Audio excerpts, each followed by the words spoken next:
السلام علیکم ورحمۃ اللہ۔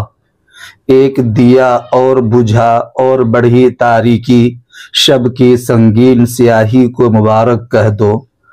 آج مورخہ 4 مئی سن 2025 بروز اتوار 2:45 پر سوشل میڈیا کے ذریعے جامعہ اشاعت العلوم عقل کنواں کے بارے میں انتہائی اندوہناک، غمناک، المناک اور رنج و غم و درد بھری خبر ایک موصول ہوئی کہ مرد قلندر جنید وقت، خادم القرآن والمساجد، ہزاروں دلوں کی دھڑکن، اشاعت العلوم عقل کنواں کے رئیس و بانی حضرت مولانا غلام محمد صاحب وستانوی دامت برکاتہم العالیہ، جن کو ہم کہتے تھے، ہم سب متعلقین و متوسلین کو، روحانی و نسبی اولاد کو داغ مفارقت دے کر اپنے رب حقیقی کی جوار رحمت میں چلے گئے ہیں۔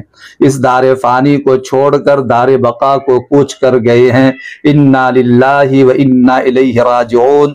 انا للہ ما اخذ لہ وما عطا وکل شیء عنده باجل مسمی۔ آپ ایک عظیم ولی کامل اور سچے عاشق رسول تھے، خدمت دین میں پیش رہنے والے عظیم بزرگ تھے۔ امت کے لیے آپ کا وصال ایک بڑا دینی خسارہ ہے۔ اللہ تعالی حضرت کی بال بال مغفرت فرمائے، اللہ تعالی حضرت کے درجات بلند فرمائے اور ہمیں ان کے نقش قدم پر چلنے کی توفیق عطا فرمائے، پسماندگان کو صبر جمیل عطا فرمائے۔ اللہ تعالی ہر طرح سے اشاعت العلوم عقل کنواں کی پاسبانی فرمائے۔ نماز جنازہ کب ہوگی؟ وقت کا بھی اعلان ہوا نہیں ہے، جو ہی اعلان ہوگا انشاءاللہ میں اپنے چینل پر نماز جنازہ کے متعلق وقت ڈالنے کی کوشش کروں گا۔ اللہ تعالی ہم سب کو صبر جمیل عطا فرمائے اور اللہ تعالی حضرت کی خلا جو ہوئی ہے اللہ اس کو پر فرمائے۔ السلام علیکم ورحمۃ اللہ۔